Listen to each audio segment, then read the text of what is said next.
thing you're trying to do is tune it, okay?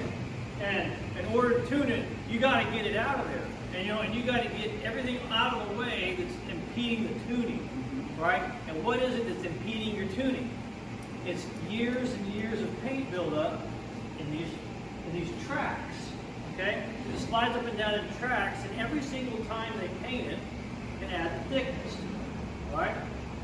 They paint it again, it adds another thickness. Pretty soon, there's just not room. It also acts like glue, all right? The first time they paint it shut, nobody goes through and gets it working again, then it just stays painted shut, right? And so it just accumulates. And what you got to do is, it's not hard. You just got to go through and get the junk out. And there's different tools to do that. I'll go into that in a minute. But the one tool that you need to know about, if you don't know about it yet, is this guy here. Okay. This is a what's this for? That's for this piece right here. What's that? Many sheet and stuff. Well, yeah, Generally. technically that's what it's for. But in our case, what it's for is grabbing this piece, and I'm touching with my fingers right there. This is called the parting bead. The parting bead creates a separation between the top sash and the bottom sash that can slide past one another. It keeps them apart. All right? That's why it's called the parting bead. So this guy is in a slot, okay? And that slot, this piece is usually nailed in 3 places in the slot, and it's painted in, so your fingers are just not strong enough to really grab a hold of this guy and pull it out. So this is the guy. This guy right here. It's pretty genius.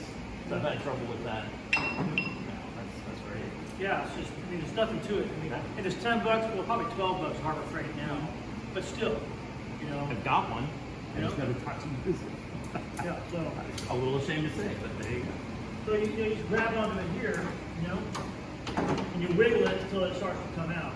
And once you get it loose, then you can use other tools, like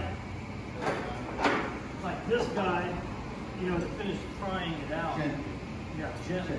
Now, okay, here's the thing, okay, and you're gonna break one, okay? And you don't feel bad about it. They break it, okay? You just don't feel bad. Now, you don't go in intending to break it, okay? But you still can't act surprised when you do, because it's just a little thin piece of wood, and oftentimes, this is just in the factory, they've got hundreds and hundreds of little pieces that they cut off of wider wood, and they just utilize this. And sometimes the grain goes in what weird ways, and it's got weaknesses in it because they didn't really intend for this to be a piece of gold, right? It's just a parting bead. So you can make another one. Now, and here's a good reason to go get yourself a table saw, right? It's because you're going to break one, and you need to make some more of this stuff. How do you do it?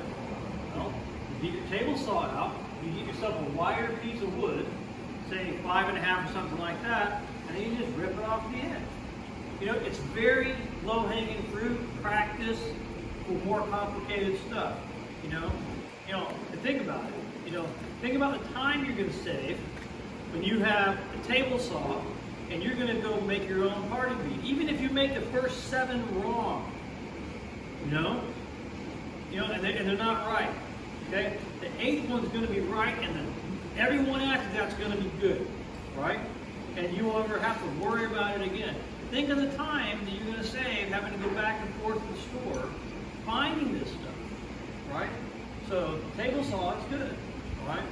And it's just a piece. So I say that because it's going to break, and you're not going to feel bad when it breaks. Okay. Now, if you really are afraid of the table saw, okay, fine. I've got some in the back. I'll give you some. I'll sell you some, whatever. Northrone's probably got some. That type of thing. But this is a skill you should develop. Have you found those to be different thicknesses, or